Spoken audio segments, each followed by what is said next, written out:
and a lot of bad came out of it. But out of that crisis, there were some opportunities. And one of the opportunities, unlooked for at the time, was to reshape how mental health services are provided in this state. And I'm very proud to say Rutland Regional has played a big part in that, but it could not have happened without the leadership of the governor, the legislature, the commissioner of mental health. And today is a day to say thank you to some folks as we kick off construction of our new expanded service here at Rutland Regional. So without further ado, I'm going to take a moment and introduce the governor. He has been a huge friend to us through this process and in other processes as well. And I want to turn it right to him now. Governor? Thank you, Tom. Hey, let's give it up to Tom Hubner for his great.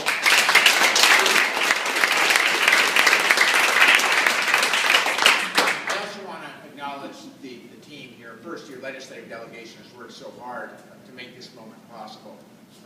To Kevin Mullen, your senator, who worked so hard on health and welfare and truly critical to the discussion on where we go from Irene after our hospital is flooded out. To Bill Karras, who's done an extraordinary job and gets things done in the Senate. Butch Shaw, serves on the Institutions Committee. Butch, where'd you go? He's right here. Sorry. And thanks for your great work. As you know, this is a combination of health and welfare institutions, a number of committees doing the hard work. And to Ann Donahue, she's taking pictures. I know she's probably not here as a legislator, but she's been a voice for a better mental health care delivery system for many, many years. And without her, we would not be where we are. So thank you to legislators for their hard work. Most importantly, to this healthcare facility, the board members, to the staff, to Engelberg for their great work pulling this together, to my commissioner, Patrick Flo, whose tireless dedication to this challenge since the crisis keeps him up working 7 days a week. When our beds get backed up, we have nowhere to go. He's been managing this crisis as well as anyone could ever imagine, and I'm incredibly grateful to you, Patrick, for your great work as well as everybody else.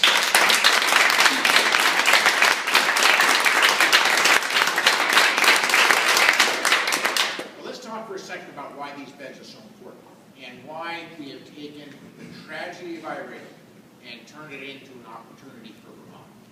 There is no doubt that previous governors have all agreed with me that the state hospital in Waterbury, where we delivered the most critical mental health services for the most critically ill, didn't dignify the quality of care that we should provide to our most vulnerable mental health patients.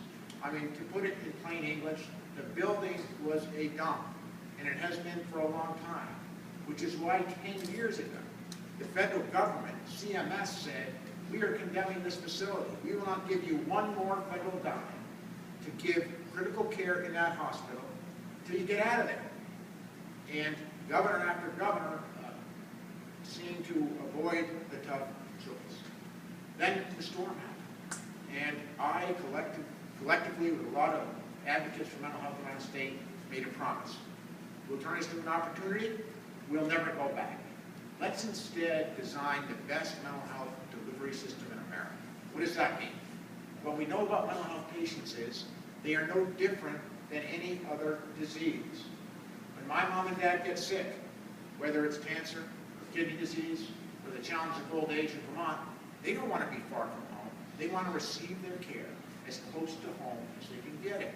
It is no different for mental health patients. So what we've designed is, with Patrick and the legislators and other good work, the best community care delivery system of any state in the country, where you can get the services that you need when you need them, right at home or close to home.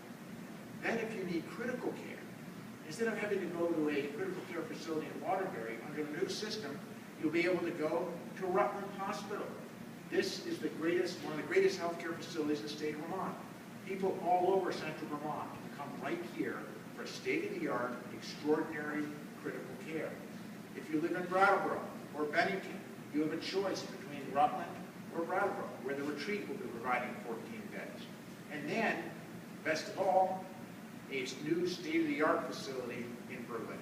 So state-of-the-art renovation in Rutland, state-of-the-art renovation in Brattleboro, state-of-the-art built new in Berlin. That's the system that's been invading Vermont for many, many years. It's the system we're going to deliver on.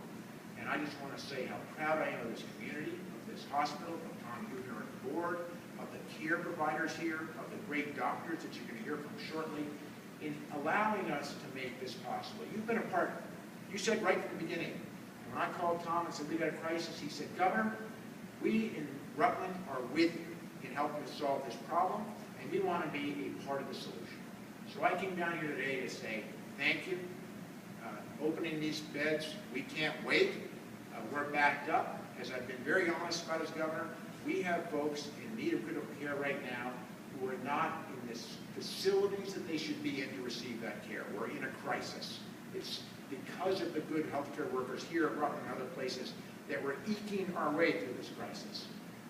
We may not succeed in getting through it without some real problems, but the sooner we bring these beds on, state-of-the-art mental health facility, delivering quality care in this community, the sooner we get out of the crisis we're in and we move to the best system in the country. So we should all be very proud of the fact that only in Vermont do people pull together in tough times to deliver our most vulnerable patients, our mental health patients, the care that they deserve in the facilities that they deserve. We've been doing good care for years, but our facilities have not been up to par with our care. And I'm incredibly grateful to those who make this possible. So thank you, Tom. Let's give a big hand to Tom.